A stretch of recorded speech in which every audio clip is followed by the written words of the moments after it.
Hi, my name is Arthur. I'm 21. I'm in college.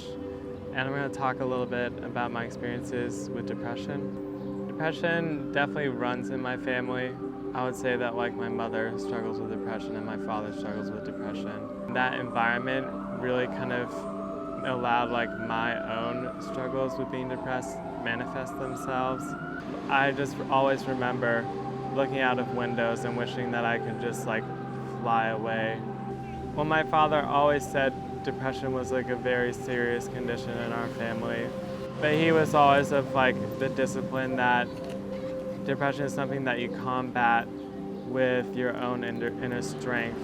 That whole situation made me really terrified, and I thought that if I just ignored how I felt internally as a person, then it didn't matter, and I could just still live my life and it would just go away.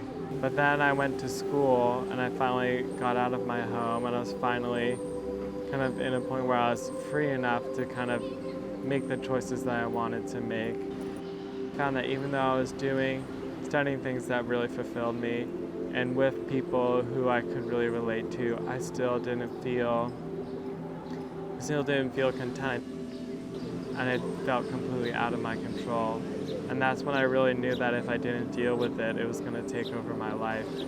Therapy and antidepressants made a huge impact.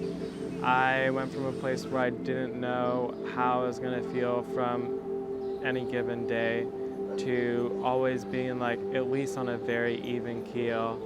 And I do feel like I have moved out of this much darker place in my life, and I'm finally at the place where I can begin to put myself together. It isn't a question of me being fundamentally flawed as a human being.